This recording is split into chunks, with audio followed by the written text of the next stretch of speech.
I'd like to share a little bit of information about the CSOHIMSS chapter real quick, about some of our future events and some of our contact info. Just again, a quick reminder that the handouts are available. There is a handouts feature within GoToWebinar. You can download these introduction slides, the slides from the Stage 3 presentation, and the CPHIMSS, CAHIMSS, CEU form. Also, you can find them posted now on the CSOHIMSS website. If you go to the past events section, you'll find links to the files there as well. We will be posting a recording of this webinar to the CSOHIMSS YouTube channel, which the easiest way to find is just go to YouTube and search for CSOHIMSS. We'd like to share the contact info for the chapter so you can stay abreast of our upcoming events. The webpage is available at csohio.himsschapter.org. And we have two email addresses, csohio.president@himsschapter.org and csohio.info@himsschapter.org. We do make use of social media pretty heavily to share some, links to upcoming events or some interesting stories from healthcare IT and some of the HIMSS events as well. Facebook, Twitter, and LinkedIn. Just go to any of those and search for CSOHIMSS. We've also included the links here as well. I also want to take the time to thank our sponsors, because without them we could not provide these educational opportunities, the networking opportunities, our chapter events. We just could not do this without our sponsors. Our premier level sponsors are Cover My Meds, which you can find at www.covermymeds.com, Merge, which is now part of IBM, but their webpage is available at merge.com. EHR Integration Services at www.ehrintegration.com. Expedient, which can be found at expedient.com. Logicalis Healthcare Solutions at logicalis.com. Sagacious Consultants at sagaciousconsultants.com. And the continuation of our premier level sponsors, Allego Health and Ahead, again, allegohealth.com and thinkahead.com. And Everest Communications is our last premier level sponsor. You can find it at everest-communication.com. Also like to thank our elite level sponsors, Metasource, Obix Perinatal Systems, Information Builders, Blue Orange Compliance, Availity, and Tech Systems. Thank you, thank you, thank you to our sponsors. We cannot thank them enough. I would also like to share some information on the upcoming events for CSOHIMSS. All of our events that we're going to share here are pretty much in the spring, except for our Lunch and Learn webinar series. But in the spring, our next big event is the 9th Annual Ohio Health Information Technology Day. This is our advocacy event. The intent of this event is to educate our legislators on specific healthcare topics. This will be held Wednesday, April 27th at the Ohio State House Atrium. We do not have the registration link available yet, but if you go to the CSOHIMSS website, you watch the events section, we will post the registration there as soon as we bring that up. Our spring conference will be focused on cybersecurity and HIPAA privacy security. This event will be Friday, May 20th. This will be at the Conference Center at OCLC. This is going to be, our goal is for this to be the biggest event we've ever had. We're shooting for 300 attendees. We are going to run 3 separate tracks in our breakout sessions. There will be kind of a very technical track, a HIPAA privacy security track, and we're still trying to develop the idea for the 3rd track. But this is going to be a great event, great location in Central Ohio, the OCLC Conference Center, great facility. Link is not set up yet for registration, so keep your eye out for that. And we do have some upcoming Lunch and Learn webinars. This is something we added this year as an opportunity to provide additional CEUs to our CSOHIMSS members. The next Lunch and Learn webinar is scheduled for Wednesday, December 9th. This will be presented by Mr. Jim Carroll from the Akron Regional Hospital Association, where the topic will be the meaningful use required security review. The registration link is available and up now, so if you are interested, please go and register today. Our January Lunch and Learn will be Wednesday the 13th from noon to 1, where the topic and theme will be medication prior authorization, the impact on providers, and the journey towards an electronic solution. This will be presented by Mr. Scott Gaines, who is the Director of Business Development in the EHR Solutions Division of Cover My Meds. Registration link is up for that as well. We are looking for speakers or presenters for the upcoming webinar. So if you have a message to share, in my opinion, everybody is an expert on something. If you have a great message to share on any healthcare IT related topic, please contact me. This is a great opportunity for members to learn about you, about what you do, and also the presenters. If you are interested in membership advancement in HIMSS, advancing to a senior or fellow member, this is a great way to get presentation points towards that member advancement. So if you're interested, please email me at the csohio.president@himsschapter.org email address. And now we are going to move to today's webinar. And give me a second and I will pull up the correct slide deck. Okay, and as I said earlier, today's presentation is the Stage 3 Meaningful Use Final Rule. The presenters will be Ms. Cathy Costello, who is the Director of CliniSync Plus Services, and I will serve as the co-presenter. My name is Scott Mash. I'm the Director of Consulting Operations and HIE Outreach for the Ohio Health Information Partnership, or also known as CliniSync. I also serve as the CSOHIMSS Chapter President for this year.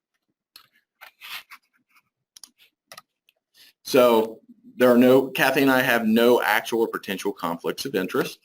Our learning objectives today, we're going to review the new and modified objectives and requirements around Stage 3. We're going to discuss potential challenges that providers may face in achieving these new objectives so you can really start planning now.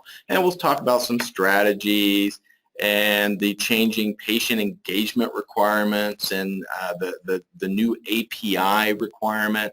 And we will do some focus around the variance with the Stage 3 meaningful use and CQM measures between 2017 and 2018. With that said, I'm turning it over to my partner in crime, Ms. Cathy Costello. Hey, thanks, Scott. I appreciate it. Everybody, enjoy your lunch. Take a deep breath. Now that you have gotten over the indecision related to 2015 reporting, let's look ahead and see what the next few years have to offer. But keep your sense of humor. Okay.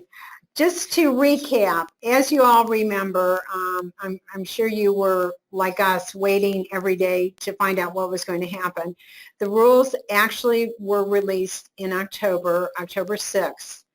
The big policy rule contained 3 separate areas: 2015 and 2016 meaningful use reporting, 2017 as a transitional year between the blended 2015 measures and Stage 3, and then the 2018 Stage 3. The certification rule was also released the same day, and that is referred to as 2015 Edition Cert. Let's look at the timelines as to when this will be effective. Actually, believe it or not, even though they've been out for over a month, the rules are not actually effective yet. The policy rule, it's 60 days from date of publication, so the rule will be finally effective December 15th, which is why Medicare and Medicaid are not going to open their attestation until January, because they have to wait until the rule is final. The certification rule has a little bit different effective date because it has a 90-day notice period, and so it will be effective January 14th of 2016. There are a few specific sections that CMS is asking for comments on, and just so we're clear, the 2015 to 2017 regs are final.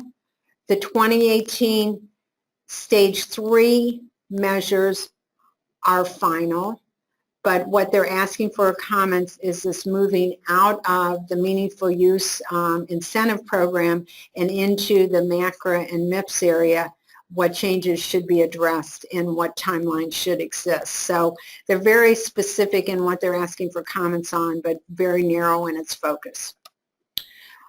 To recap where we are between this year and 2018, the 2015 measures that you all have been working with now for a month are called blended stage 1 and stage 2 because of the way it is set up.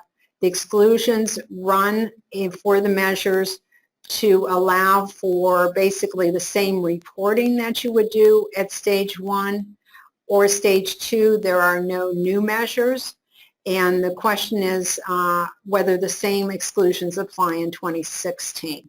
So what we would indicate to you is, please, when you get ready, because we are now almost to the close of 2015, when you're looking ahead at 2016, make sure you review those exclusions because they are not the same in 2015 and 2016. So make sure you understand those exclusions and what you're going to be shooting for meaningful use attestation in 2016. Please note too, there is no further discussion on the length of time for reporting in 2016. It will be for 1 year. I know people were hoping that it would be 90 days, but it is 1 year. So you will have new exclusions and 1 year reporting in 2016. 2017 is kind of a catch-all year in the sense that you can use the same measures that you used in 2015 and 2016. If you are not ready or your vendor is not ready for stage 3, you can just run 2017 the same way you ran 2016. There is one change, and you'll see it in the next slide. But as far as if you decide that you're ready, and many of the vendors will be ready for stage 3 earlier, the 2015 edition certification measures or provisions were actually available to the vendors a full year ago in a voluntary certification program.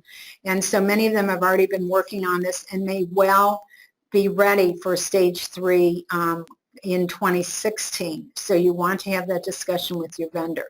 So if you decide, and if your organization decides that you're ready for stage 3 in 2017, then you can attest to it. You'll get some advantages if you do that, and we'll run through that in just a minute.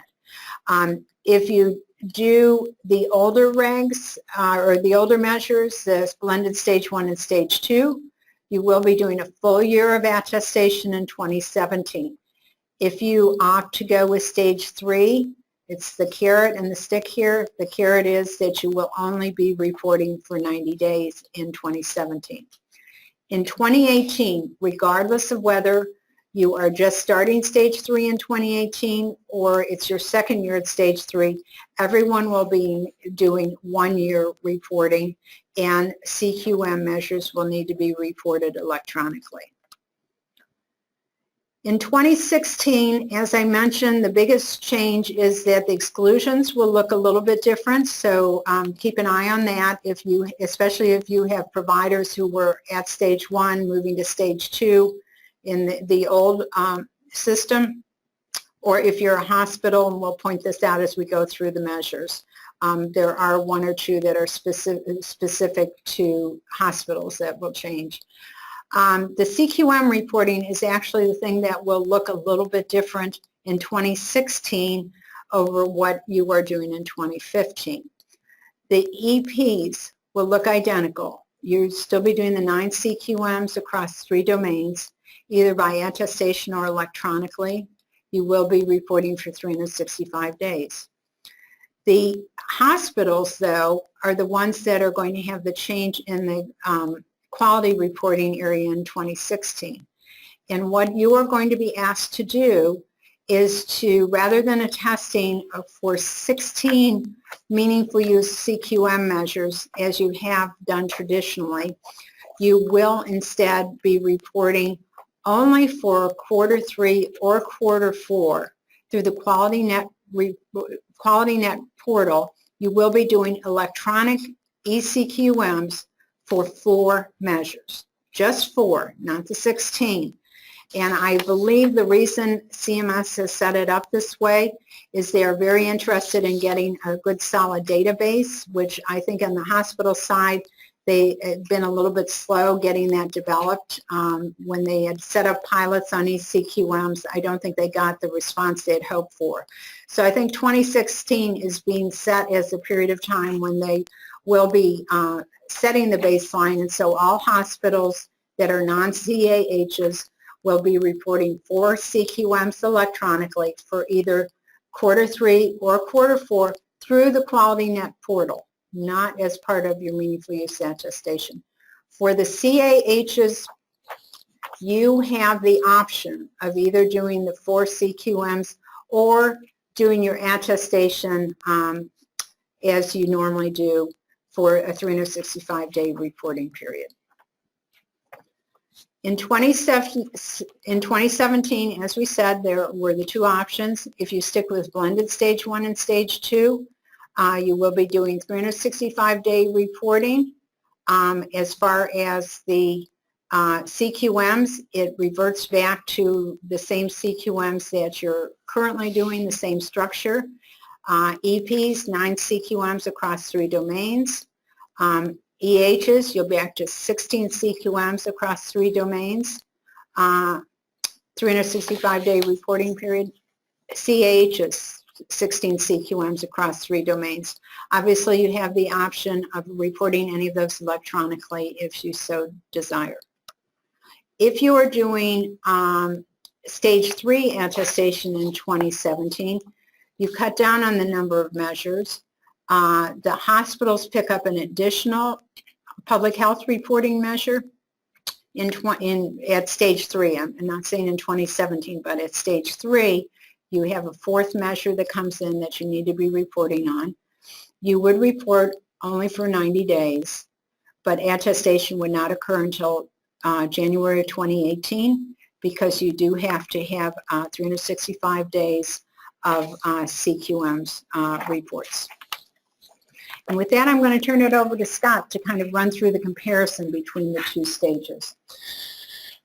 With stage 2, the physicians had a total of 20 measures. Hospitals have 19. With the transition in 2015 to 2017, those measures were narrowed down to 10 objectives. Some of those objectives had multiple measures. And in stage 3, we see a further restriction to 8 objectives, many with multiple measures. Some are meet 2 out of 3 of the measures.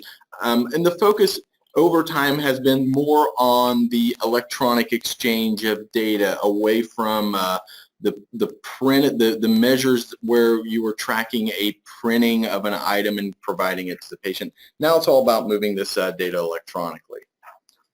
Now the next 2 slides are kind of intended to summarize the differences between stage 3 for 2017 and 2018, but we're going to go into more detail on this later, and this is really intended for reference. Yeah, the one thing I would point out here, draw your attention to, that I think is important for you to keep in mind, is that should you opt to do stage 3 in 2017, you do not have to have a fully certified 2015 edition cert system for all your modules or for your system. You can go with a combination of 2014 and 2015 and still report successfully in 2017. However, should you wait until 2018 to reach stage 3, or it becomes your 2nd year of reporting for stage 3, you will have to have everything certified to 2015 standards. All right, the first objective is the protect patient health information. Of course, you know, this has been a priority of CMS and ONC due to the high number of breaches. There's really no notable changes with this objective from what was available in stage 2. Notice that encryption is specifically mentioned. There are some vendors that still do not support database level encryption, and if your database isn't encrypted, make sure you have a mitigation plan for that. And keep in mind that the scope of the review only applies to the systems and data that is created and maintained as part of your meaningful use environment. And also your mindset with the with this objective should not be, gee, are we going to pass or fail our security review? The intent is to drag those skeletons out of the closet with respect to your security, sit them out in the middle of the hallway, and figure out a way to mitigate that issue to remove that problem over time. Get a plan together. Now, there's a lot of language in the new rule around timing and the content of your security review, but just keep this in mind, that your security review is not a point in time. It's a process over time, though your document, will be dated. It's a document of your process. Right, and you want to make sure when you develop this that you have some ongoing process to review either monthly or quarterly what's going on in the security area, and that your report should reflect the fact that you are doing that review, because you don't want to be just once a year saying, whoops, we should have been changing passwords 7 or 8 months ago. Right. So what you're going to have is you're going to have a review performed, and then you're going to have a list of items that need to be mitigated. That list is going to be a living document. Within that mitigation list, you need to have the goal date of mitigation, the actual date of mitigation, and then how that item was mitigated. The reality is you're going to have items on that list that never get mitigated. They're deemed as an acceptable risk. There is some language that directly addresses the timing of the security review, specifically for the 90-day reporting period, and the rule states that the review must occur anytime from the start of the calendar year, but be complete by the date of attestation or the end of the year, whichever comes first. There's also a lot of mention of the SRA tool throughout the language. My recommendation is this: you either hire an outside group to perform your security review or use the SRA tool that's provided, because the SRA tool at least provides a great in-depth review of each item and breaks it up into your physical, your administrative, and your technical sections, all of which must be covered. So hire a trusted group to perform it, or use the SRA tool. Whatever one you use, make sure you have a list of items that were identified in need of mitigation. Yeah, and that raises the question whether you created a legal standard by having it mentioned in the rule. So I would echo what Scott is saying.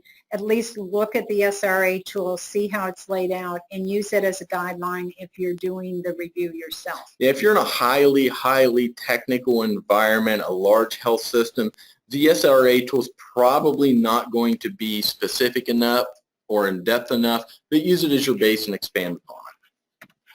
The objective 2 we're going to look at is the electronic prescribing. First, we're going to look at it for the physicians. The measure does say that the physician will generate, will send the prescription electronically for greater than 60% of all permissible prescriptions. Remember, permissible prescriptions, we're going to talk about that more. The 60% is down from the 80% that was in the proposed rule. These electronic prescriptions must be queried for a drug formulary and then transmitted electronically. A lot of discussion around the queried for a drug formulary, because some of the EHRs did not make this an easy process, and some providers were doing a formulary check really outside of the contained workflow or even outside of their EHR. The rule specifically states that the drug formulary should be an automated or semi-automated check within the EHR. It should not require a great deal of clicking or work for the provider. If the prescription is ran through the drug formulary and nothing is returned, you're done. So it should be a simple, easy process. We'll look now at the hospital's ERX measure, which states that greater than 25% of all hospital discharge medication orders for new and changed prescriptions are queried for a drug formulary and transmitted electronically. Refills were removed. That was included in the proposed rule, and the same rules apply to the drug formulary. Yeah, and just to refresh your memory, if you're with a hospital, CMS did create an exception or exclusion for you in 2016 for ERX for hospitals. They extended the period from 2015 to 2016.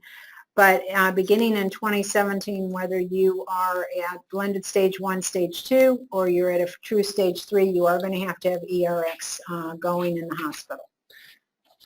Now, we're going to talk a little bit more about the term permissible prescriptions. The reason that term is used is to allow for the inclusion of controlled substances. Now, this section, I'm going to tell you up front, this section of the rule is poorly written. It's terrible. The first part of the rule, if you read it, it really appears that the inclusion of controlled substances is a base requirement.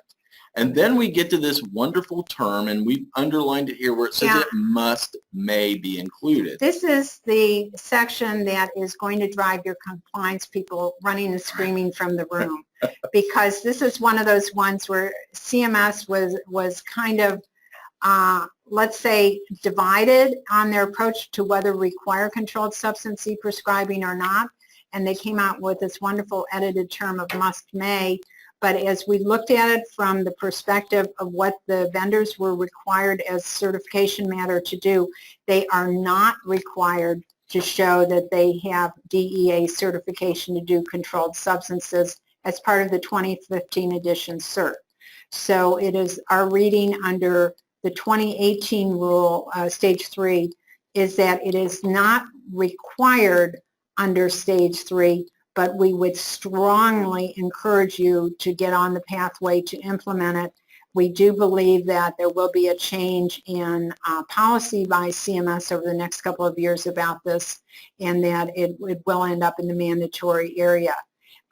We have a lot of information on this, which we'll show you in the next slide, but please note we are planning to do a webinar just strictly on controlled substances e-prescribing in December that will include both SureScripts and the State Board of Pharmacy and some of the people who have already implemented it to talk about issues they had. So watch that on our newsletter. And that webinar will be part of CliniSync. It will not be one of the CSOHIMSS Lunch and Learn webinars. It may be something we put on the calendar later, but keep an eye out for that. So, and again, as Cathy said, there are no certification requirements within the rule, but there are, outside of meaningful use, there are some pretty clear requirements for electronic prescribing controlled substances, legal in all 50 states.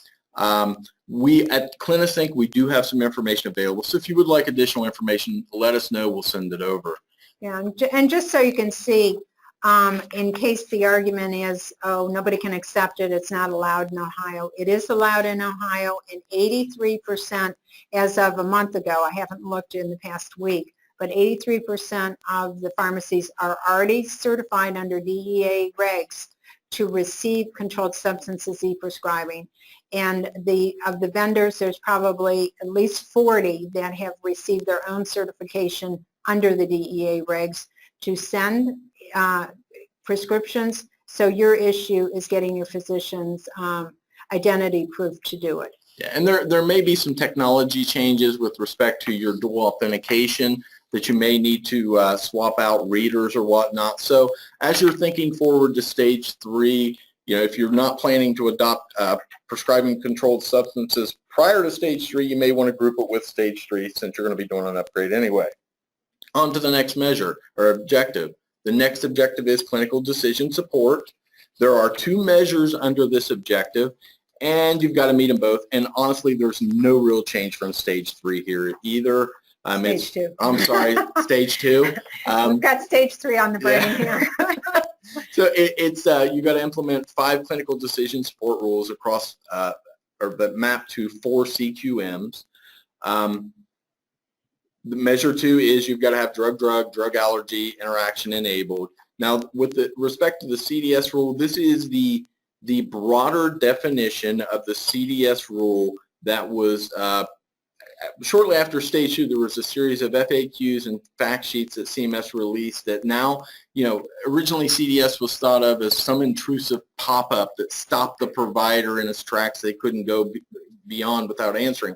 Well, now it still does include that, but it also now includes problem-based order sets, documentation templates, clinical guidelines, flow sheets, and nearly any functionality that can be shown to improve patient care.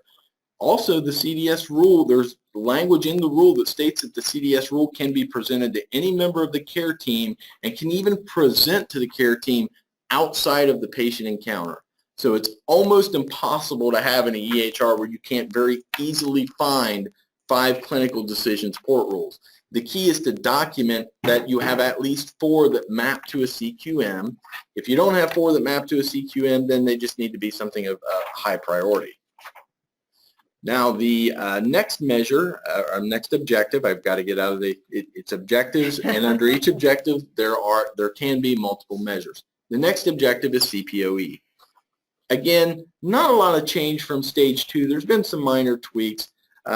The first measure is 60% of your med orders need to be entered via CPOE. Now that's down from 80% in the proposed rule. Measure 2 is 60% of your lab orders. Measure 3 is 60% of your diagnostic imaging orders. We're going to talk more about diagnostic imaging because before it was radiology orders. There is an exclusion for the physicians. If a physician writes less than 100 of any of these measures, then they are excluded from that specific measure. To meet the objective, you have to either meet or be excluded from all 3 measures. Okay, and this is an area that CMS spent a lot of time beefing up the explanation around CPOE. So if you've had issues with this, I encourage you to look at the actual language. But keep in mind here that CMS made very clear that people other than physicians are allowed to enter orders. What they made very clear is that it does not require a national certification or accreditation to participate in it. It does require that the person be a graduate of an appropriate health and education training program. Yeah, the key points that the individual entering the CPOE must have the appropriate training and credentialing to respond to the pop-ups, contradictions, CDS alerts, and those entering CPOE are to discretion of the physician of the organization. So, like for example, for the radiology orders, the diagnostic imaging orders, the organization or physician may deem that a rad tech has the appropriate training to enter those imaging studies. Yeah, and the new thing this year with these regs is look at those 4 subcategories at the bottom. And basically what CMS did is laid out a flow sheet that says if you're considering using someone for CPOE, you want to consider these 4 areas: organizational workflow, credentialing, analysis of duties, and compliance with any federal or state laws.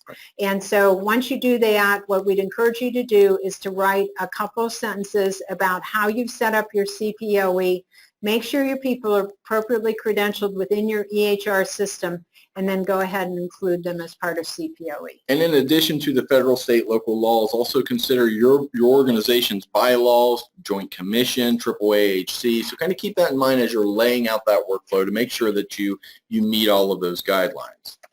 Now CPOE has been expanded from the old radiology orders to now be diagnostic imaging, which includes ultrasound, CT scans, MRIs, and all other diagnostic studies that are generally considered diagnostic imaging. So if you're taking a shot, you're taking an image, include that in your CPOE.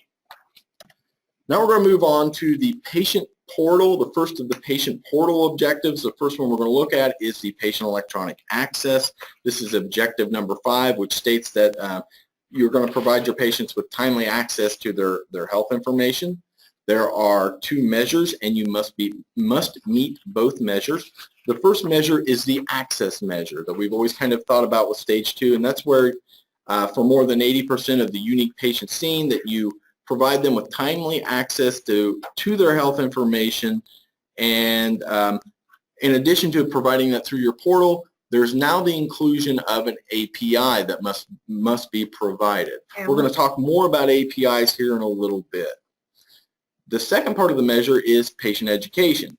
There is a slight tweak to what we saw with stage 2 of patient education. Now this one states that for greater than 35% of your unique patients seen or discharged, oh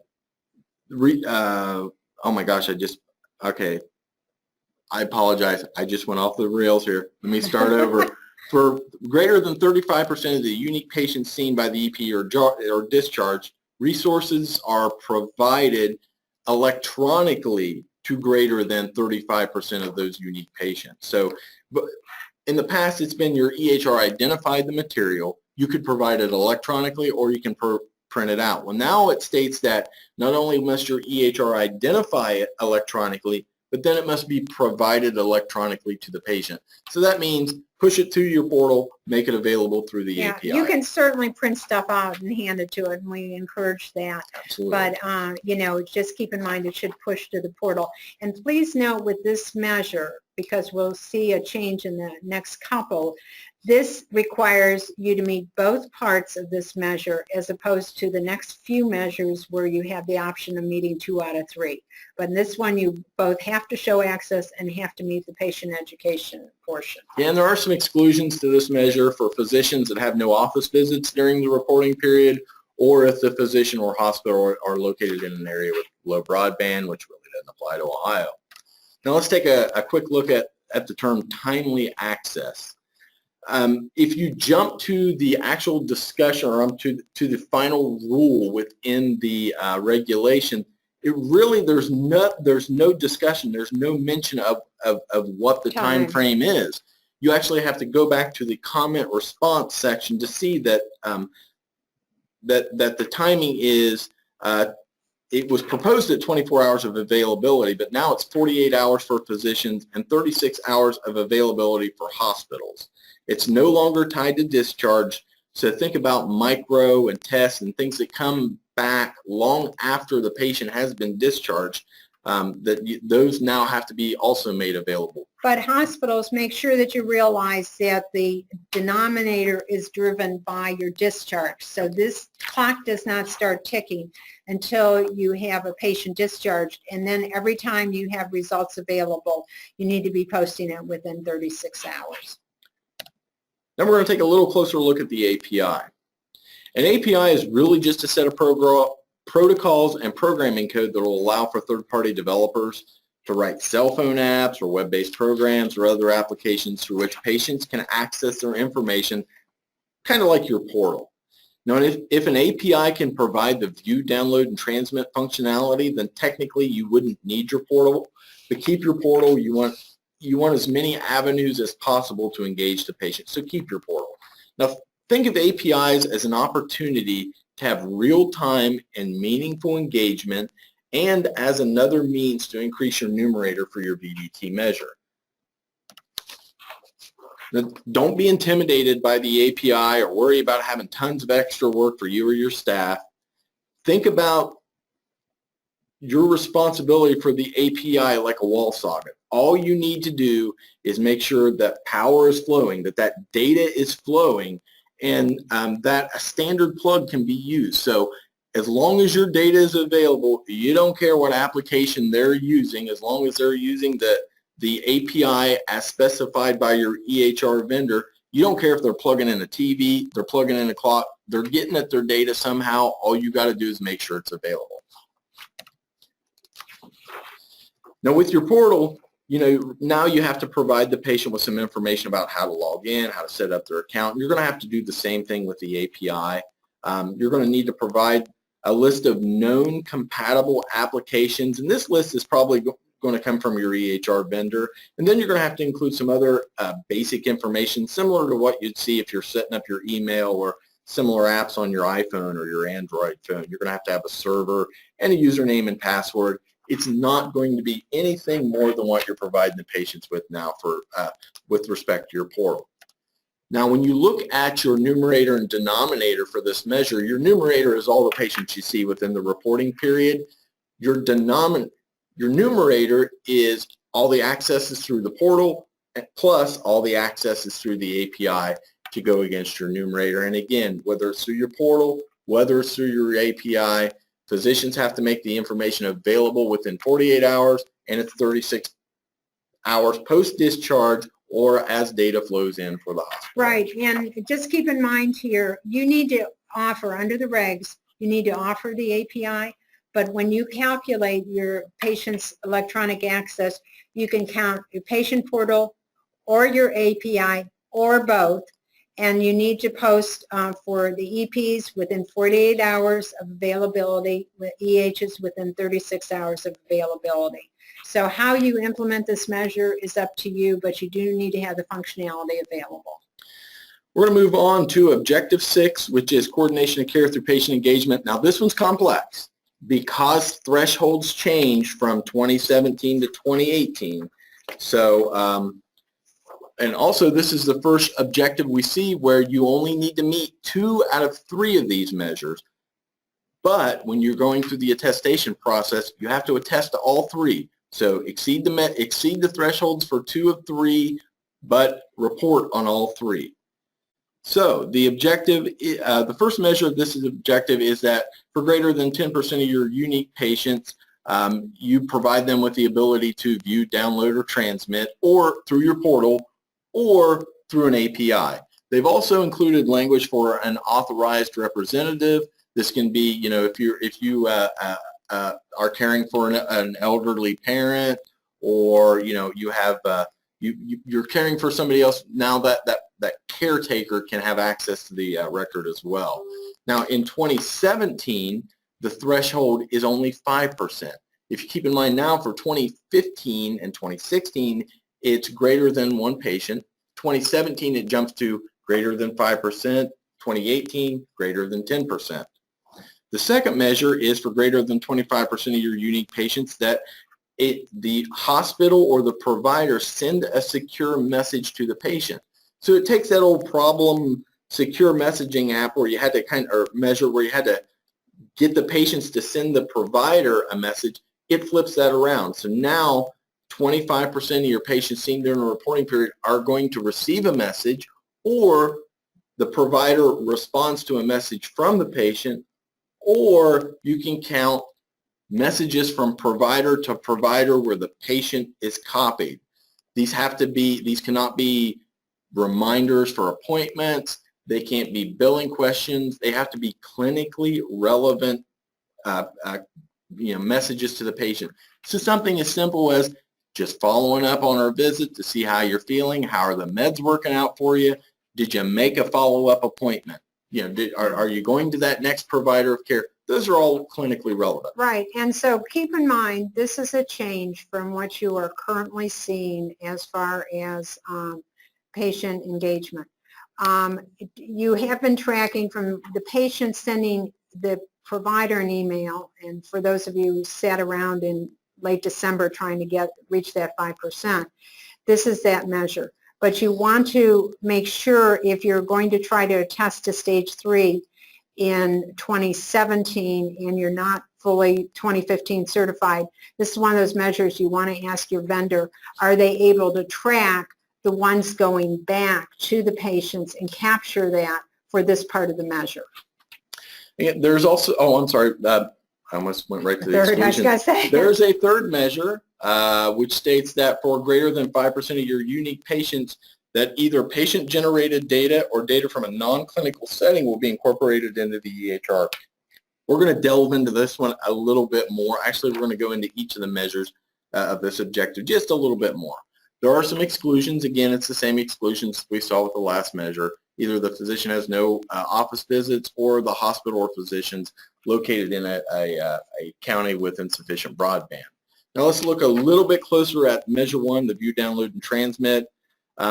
Technically, you aren't required to use the API. You just have to have it available and fully enabled to meet the objective, and have information that can be pushed to it. The same still required of your portal, that you have view, download, and transmit. And my advice really is that you plan to leverage the API, because it will make the view, download, transmit measure much easier to meet. Because everybody's carrying an iPhone.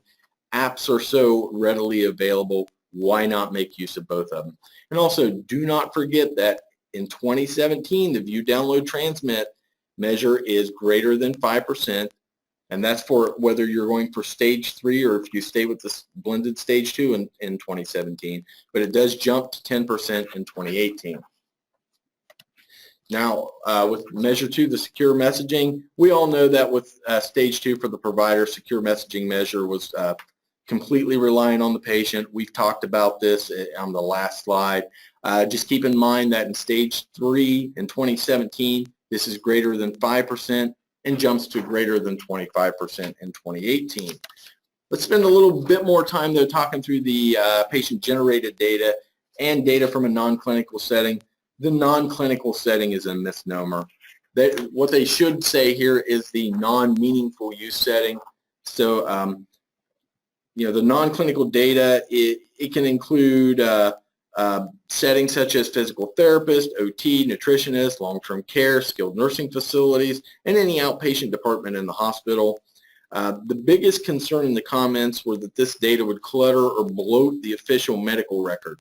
So the measure does state that this data does not necessarily need to be incorporated as structured data, but can be attached as a document, a link, a sub-record. So it doesn't even need to be part of your core medical record. It can be a link to a secondary medical record within your system. Yeah, this is an important thing because this is such a change. It's really a catch-all measure. It's kind of like everything but the kitchen sink goes into that. And so I would think you'd be hard-pressed to find something that you could not include in this. It's really just how you're capturing the measure. But recognize that it's really information from whatever source, whether the patient generates it using a monitor or whether it's information that comes from another non-EP provider sending you data.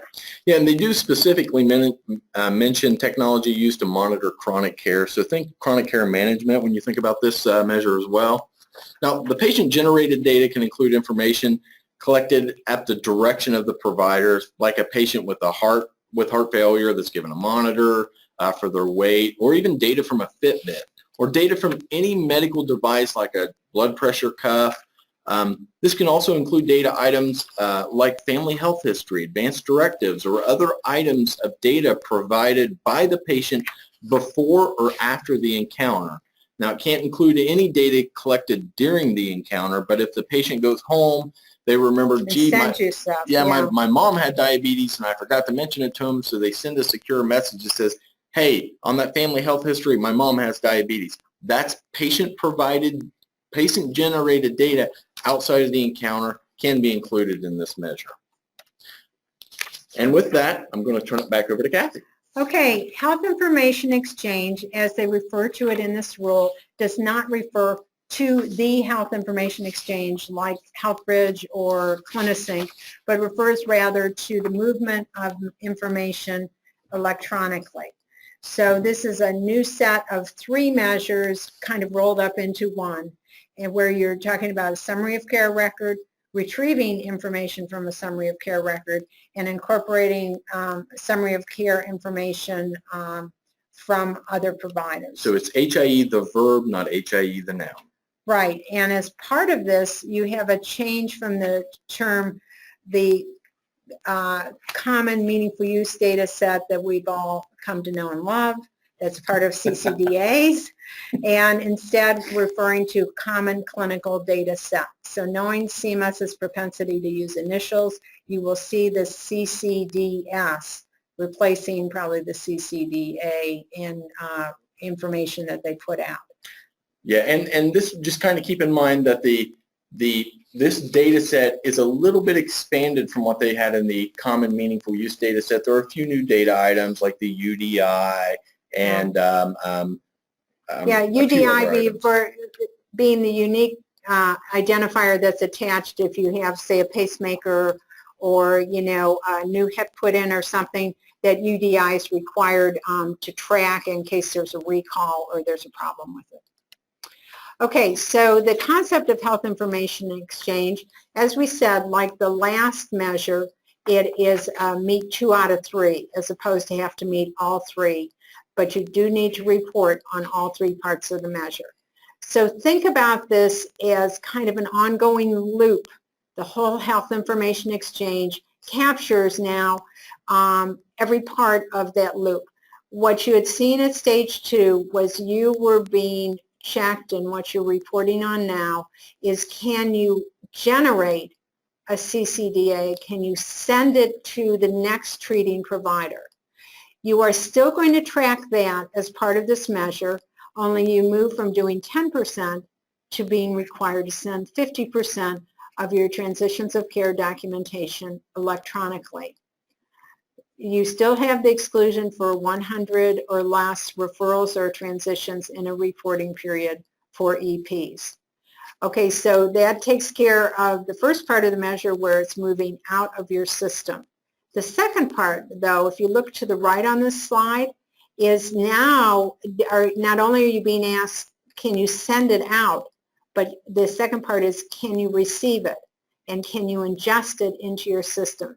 So the second part is really, are you receiving data through direct email or continuity of care document that is posted to the community health record that you are pulling down from the cloud from a previously treating physician or previously set of lab results or something like that.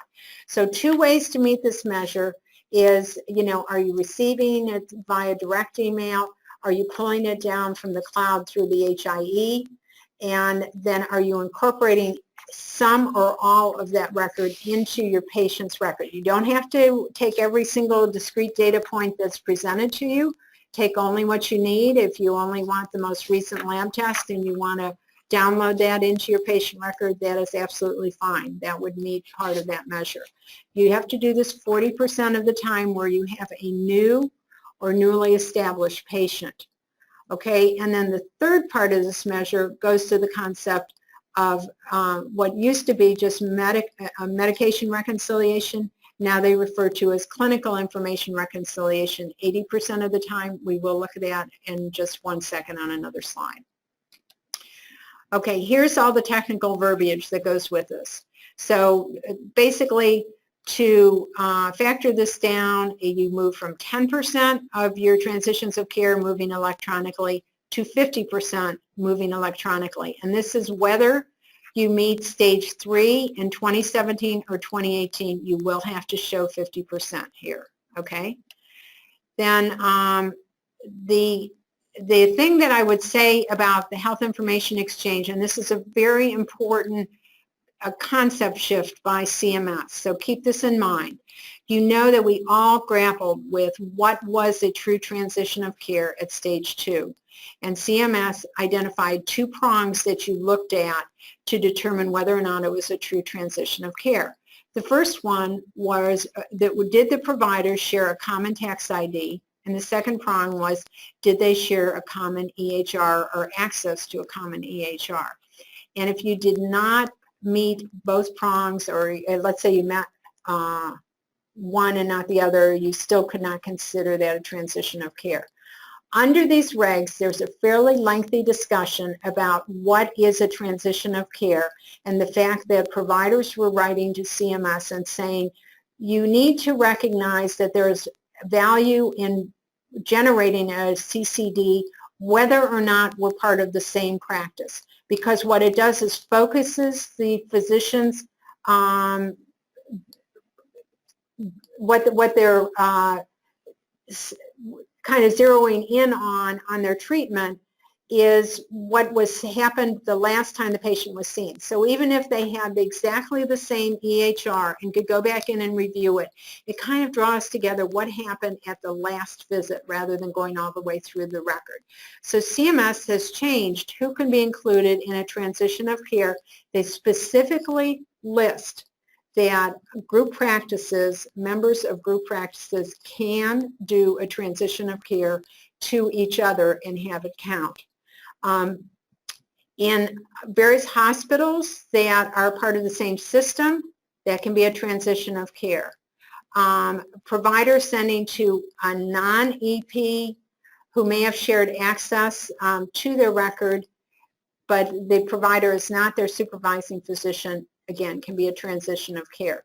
However, they specifically called out that there are 3 instances that they would not recognize as transitions of care now, and one is the EP referring to him or herself at a different location, but they are the same individual, same NPI, would not be a transition of care.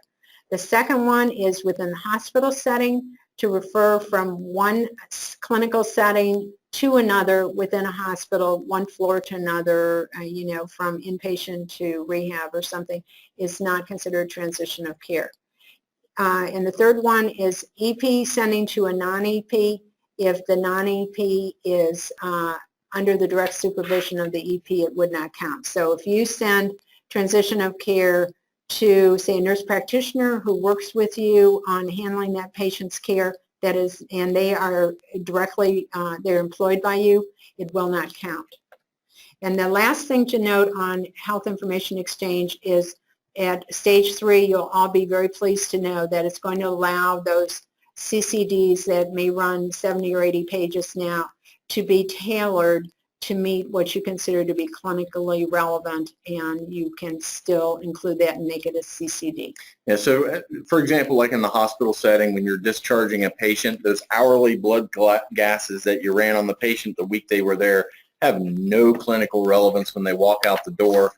Today, those have to be included and make your 70-page discharge document, but now in the, in the future with stage 3, you can eliminate those.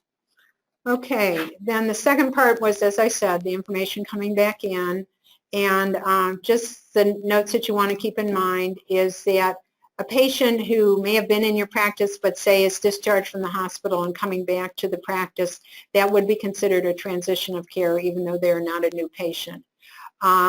You can, again, just reiterating that in seeing if transition of care is met, you can either receive a direct email about it or you can draw it down from the community health record. The third part of this measure, which we said we get to, is clinical information reconciliation. And basically, this is taking MedRec and just blowing it up and including a little bit more into it.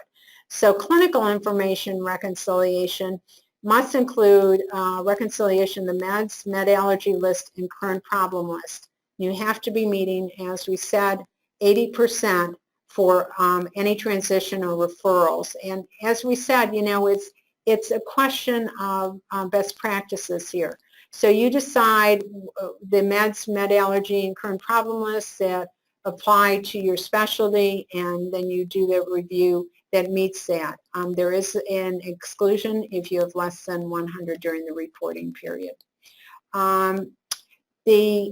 The clinically relevant information you can include, as I said, you can tailor it, but what you have to keep in mind is that if you do not send all the data that currently is included in the CCD, you must have the capability, the functionality within your system to send it, and if either the receiving provider or the patient requests it, you must send the whole record. Okay, public health and clinical data registry, we'll just quickly address this. Again, we're going to have more information on this from the Ohio Department of Health, but the issue here is that they've combined all the public health reporting measures into one measure rather than individually listing them. And they now have included, and this is a change from 2015 and 2016 reporting, they have included what I call the private data registries. So what you're dealing with right now are public data registries, and what will be included in part of the stage 3 are the private data registries also. So these are things to keep in mind. Big changes here and things you want to keep in mind on the physician side, and we'll look at the number of measures you need to meet in a second. But one thing to keep in mind, we had lots and lots and lots of questions about private data registries, which is partly why CMS took it out of the proposed regs, because it is an unformed area. They did not have any way of tracking which data registries were technically ready to go and accepting data in the format they wanted, and they had no way of registering people.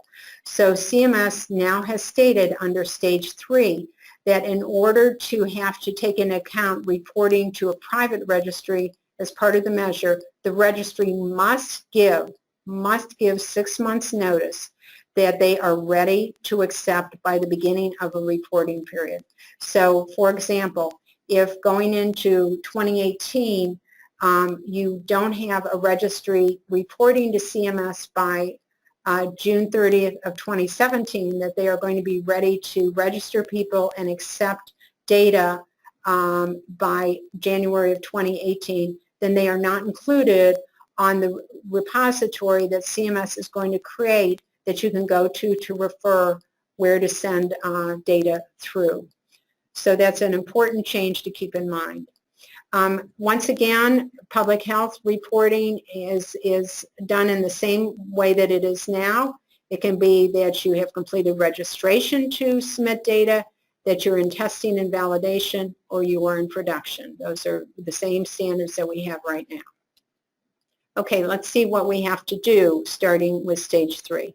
For EPs, it is the same measure that it is now in the sense of numbers.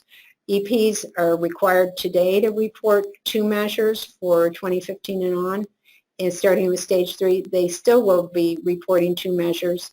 The difference is they will have the option to include public health registry. Another change on the EP side to keep in mind is even though syndromic surveillance is an option right now for EPs, it will no longer be an option starting with stage 3 unless you are practicing in an urgent care setting. Because syndromic surveillance, as you all know, it's really a measure that goes to only ED and urgent care because you're looking at the possibility of a burgeoning epidemic or something. So that's why you have reporting in that area. It's not so applicable to the physician office. But it is an option right now for physician reporting. It will not be starting with stage 3 unless you're in urgent care. For hospitals, you move from the 3 measures that you currently are reporting on and pick up a 4th one. And you can look down this list and see you can do public health registry reporting, or you can do private data registry reporting and include that as part of, or case reporting and include that as part of your reporting. Here's a list of the exclusions. You know, they're pretty much the ones that were established through the FAQs and the regs to this point in time that codified here. And that, you know, if you don't administer immunizations, you're excluded. As I said, we just talked about syndromic case reporting. We do not know how this is being developed. No measures were attached in the certification rule. Public health registry is, you know, if a physician and provider is not within the scope of practice, you know, if they're family practice, they aren't going to be required to report to an ortho registry about their surgery or something like that. Clinical data registry, same thing, and electronic lab reporting is again just limited to the hospitals. Okay, just keep in mind, I assume everyone who's listening to this has already registered their intent with the Ohio Department of Health for reporting because they have the registration of intent in and of itself meets meaningful use right now and can meet it at stage 3. But if for some reason you haven't done it or you haven't registered for enough and you're planning to report to the state of Ohio, you want to go in and make sure all the boxes are checked. And keep in mind that registration for public health reporting in Ohio is done by site and not by individual. And you do not need to re-register your intent every year, even if you're still waiting in queue and are not actively sending data yet. One registration will cover you from 1 year to the next for Ohio. All right, I think we talked a fair amount about CQMs up front. Just keep in mind there are changes in 2016, again in 2017 and 2018, more on the hospital side than the physician side. Hospitals need to be doing 4 CQMs by 2016. And again, everybody needs to be meeting electronic CQM reporting by 2018. So this again is a vendor issue for you. As far as Medicaid, we have had no indication from Medicaid that they will require eCQMs at this point, but as that discussion materializes, we will let you know. So I think that's about it. Yeah, that's it. So just keep in mind if you do need assistance with meaningful use, PQRS, a mock audit for the meaningful use program, that we do provide those services as part of our CliniSync Plus services, and you can contact Cathy and myself. Well, now we're going to open this up for questions. The way we handle our questions with the webinars is you enter them into the integrated questions feature within the GoToWebinar app, and then we will answer every question. And it looks like we only have one right now. It says for the hospital public health measure, and a hospital can participate in 4 clinical data registries, not the CDC or cancer related, and meet the measure. Yeah, let me go back here. Okay, hold on, I'm just, Oh, sorry, keep going. okay.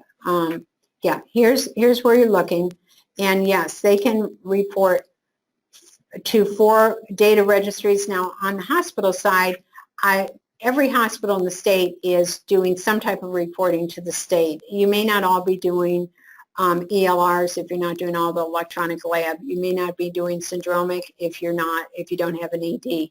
But for the most part, most hospitals are already either connected or in the process of connecting on 3 measures, so you'd only have to pick up 1 more.